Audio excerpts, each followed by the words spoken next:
But yes, in certain matchups like Quest Warrior, it really isn't a big deal. You know, the taunts are Stonehill Defenders and Phantom Militias. They're 2/4s, they're 1/4s. Your 4/4s are going to deal with those anyway. So the inevitability still works out on your side. Yeah, even the Raptors are 2/6s, which you couldn't do. Anyway, you kind of needed the hit and the trade. It's a bit easy with the dagger. 5/5 plus the dagger still does it, yeah. But the daggers also could be a little bit tricky to set up sometimes in terms of usage. But yeah. We have seen a little bit of a Quest Rogue resurgence recently, though, with Tare taking down HCT Oakland with Quest Rogue in his lineup, and then one player whose name escapes me, I apologize, hit Rank 1 Legend with it, and then Killin all day, suddenly the Quest Rogue signal went off in Killin's bedroom, which he just has wired into the cloud. Whenever Quest Rogue's good, it just goes off and alerts him, and then he picked up Quest Rogue and he hit Rank 1 Legend with it as well. Do you feel this is a real resurgence for Quest Rogue? I don't know, because even if it is, it's all going to get changed anyway. I feel like Quest Rogue was always a heavily meta-dependent deck, because you could just kill it back when aggro existed. You could actually just kill it a lot of the time pretty quick. But again, it's kind of hard with Scalehide. It did just get way more secure as well because of those lifesteal options. But in general, I feel like Quest Rogue works for a limited amount of time, especially post-original nerf. And it'll just go away again. Like, I think some of these expansion tools look too aggressive for you to be messing around with Quest Rogue. Although there's a card that shuffles more of the same card into your deck, so... Too aggressive? You think what we've seen from the expansion? There's a 1/5 you can stick pants on, as you like to call it. I do just want to put pants on a 1/5. Right, well, there you go. There's also Scorpomatic, as you pointed out, and shattered my dreams that if the 1/5 starts to run away with the meta, everyone's just going to play Scorpomatic. It was a weird moment where I saw that 1/5, we sort of freaked out about it, and I was like, wait... There is a card somewhere in my brain that deals with this. But that's enough of us talking about what could be. Let's talk about what is happening right now. Quest Rogue versus the Warrior. Probably keep the Quest in this matchup. Seems wise. But which one? Trick question, both. Both? Yeah. Not sure where you want us to go with this. Nowhere. Fair enough. So 2 bouncers opening hand for Russia is fantastic, but one thing you do actually have to look out for in this match, I sold it as a free win for Rogue, which it's not. Let me rewind. Let me wind my neck in just a little bit. You do actually still want to bounce with value, and by that I mean, you know, bounce a minion that's doing something. If you just bounce a Glacial Shard over and over and over and over, by the time you finish your quest, you might have 2-3 cards in hand, and that's something that Warrior can try and outvalue. Whereas if you go off with a more value-based minion, then that's a lot more difficult to engineer from Warrior's side. They can't outlast you, they can't stop you from killing them. That's like the 1-2 punch that you want to have. Yeah, and there's a small thing as well in terms of this 4/4 nerf we touched on earlier is the Sulfuras does kill a 4/4, so Fair. It can help with the hero power, like the Brawl Sulfuras hero power face. Yeah. Plan does work against Quest Rogue, actually. There you go. Firefly is a great start. That'll do. Yeah. That is a value engine, self-replacing every time you bounce it, and so you're in business. With Mimic Pod now as well, they're really already pretty close to potential quest completion. Flashbacks. No, Shudder was the last game. Is this one You say that. That was actually pretty good, though. Come on. It was a shiver. The guys at home didn't get it because they didn't see you shudder, but, you know, it was purely for your amusement, so I hope you appreciate it. I'm amused. This, I'm going to step it up and be more mean to me is working very, very well. So you're just literally amusing me on cast now. Yeah. How long can this go on? Not that long, Sarenet Chain Gang. Not that long. Don't you worry. Mimic Pod hit Vanish, which is about as bad as it gets in the matchup. Honestly, they really just wanted that to double up on any minion. If it ended up being another value-based minion, then perfect. They'd have had 2 copies there and then 2 with the Shadow Steps already. But now they're facing down some difficult decisions because the minion they've doubled up on naturally is Glacial Shard. But again, that's not one of the ideal minions that you really want to be using to bounce in this matchup. It's not. But my question with this hand is there a way they can use Glacial Shard and because of Vanish, they can have enough value from that in a very roundabout way? Sure. Double Vanish in hand is, if you're going to use it, you're using it for burst damage more often than not, than trying to complete your quest. But it might come down to that point. But yeah, with Double Vanish in hand alongside Prep, like, you have the freedom, I guess, to use almost any minion you want. Just like, because Firefly's already there, and you could even maybe end up Shadow Stepping the Firefly to then get more 4/4s on the board. Depending on how it plays out, of course. Right. Actually, I think that's probably a good line. If you just turbo out Quest as fast as you can, using potentially the prep Vanish, and then try and use your Firefly to refill afterwards. I guess that makes some sense. That's where I was going with it, at least. Is everything queued up, ready to go? They'd use both Shadow Steps just to get the Glacial Shard on 0 mana, but this means they can now do, as you mentioned, the prep Vanish play next turn. Out of my jungle! I've only just registered that we have two quest decks facing off against each other. So it was like the first week of the Last meta. Like, yeah, exactly. So do you take Et in here? Tanks 3 4/4s and kills them? And summons a 4/4 for your opponent. Right, but it's already tanking 3. So the one it summons, K, still tanks 2 more and kills all 3. I don't know. Seems okay. You're not playing any of them this turn, so you cross that one off.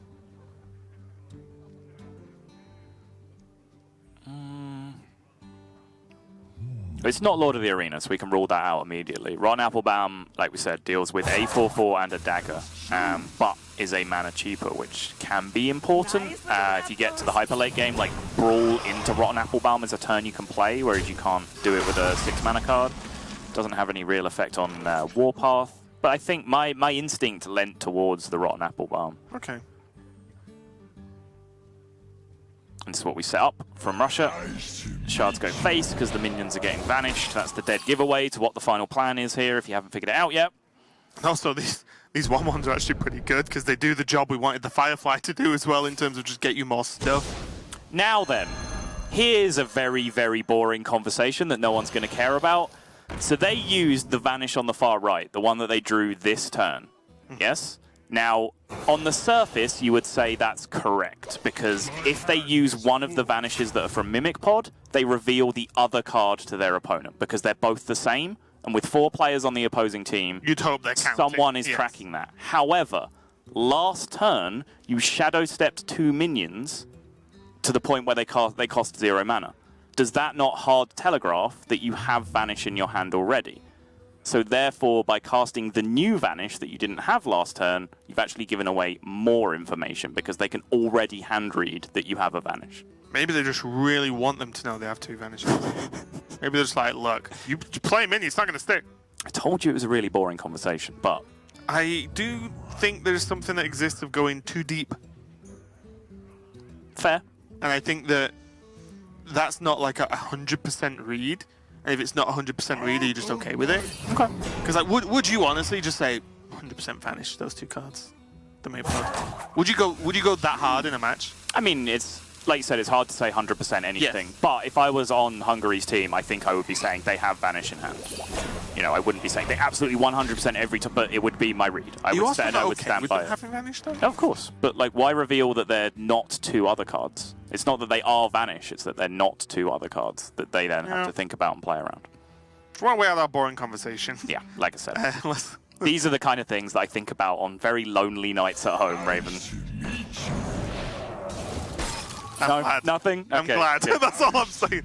Not after your filthy mouth earlier, starting off the cast. Okay, well, that is the quest done. The Glacial Shards, although not the best targets in the world, with a couple of Raptors and a Dream, you know, there is still enough juice in the tank for Team Russia to get some work done right now. And there's the dagger swing that is a little bit tricky to manage sometimes in terms of when you press that dagger and get it set up to get some value. But now the question really is on what do Hungary do right now? Lose? Like, Not necessarily. It sounds because, mean, but like, what can they do at this point? Well, as I said, they're in a position now where Russia have a very low value hand. You know, 2 of their cards are Vanishes, 2 of their cards are 0 value, apart from the individual 4/4s. And if they don't start drawing value tools, then the hand can go dry. And Hungary themselves are 6 out of 7 on Quest. So if Renman and Russia cannot start filling the board every turn with a big board of 4/4s, Sulfuras is going to be able to push 4 damage to face quite regularly. Sorry, push 8 damage to face. Take out a minion as a 4/4, as you mentioned, is a big change, and just push damage later on. So you're saying there's a chance? I'm saying Novice Engineer is a really, really, really good draw.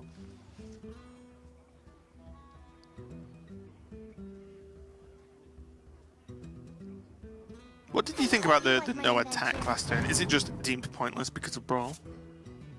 I with the expect so, weapon. yeah. Because again, because the minions are 4/4s, why hit a minion this turn, right? You're going to brawl next turn. You're going to hit a Damage minion. is the You're going to same. hit a minion on the following turn. You're going to get a hero power to face. The turn after, you would like to do that same thing and then push 8 damage to face again with the hero power. You can't do that if you've already used 1 weapon charge on this turn. Good by weapon swings though, as Glacial Shards can just lock out Sulfuris for the rest of the game, more or less. I think it's a fair assumption right now. And that's the argument as to why you should swing the weapon, because you could have killed a Glacial Shard that turn, you could have killed a Firefly that turn, and it actually cycles all the way back around to the really boring conversation, whereas what is your read on vanishes in their hand? Because if you had one, reducing those minions on the board just so they can't be vanished is actually relevant. Yes, it seems like they in fact just did not make that read, right? Like, And playing the far right vanish was just absolutely correct by Russia in the results-oriented world. Made the read and then realized that. All right, I tap out. Glacial Shards. I tap out. We're not talking about it anymore. 1-0 to Raven. It was about 29,000 to 1 against Million. Raven. Okay. Okay, there you go. I'll let you have your 29,000. Again, though, this is now quite problematic as no weapon swing is just an issue. The plan doesn't work anymore, and great. 2 mana kill a 4/4 sounds fantastic, but not when you're getting hit by more 4/4s at the same time. It's a double novice engineer. May as well just draw the whole deck at this point. Like my invention. Yeah. There we go. There's some charge damage. Alongside that vanish, and I believe 1 more Broom. No, they threw the Brewmaster away. I was remembering it from their opening hand, but they actually tossed it and picked up the second Shadow Step instead. So they still have both Brewmasters in deck as well, I believe. Oh yeah. That's the juice. Oh yeah. I mean, this is just probably going to draw charges. There's still deck hands as well. That's a Kind charger. of a charge menu. That's charges. Yep. And Yeah, you see the react. I mean, the player cam from Redmond there basically had the same reaction in visual form as we did in audio form. poggers. Yeah.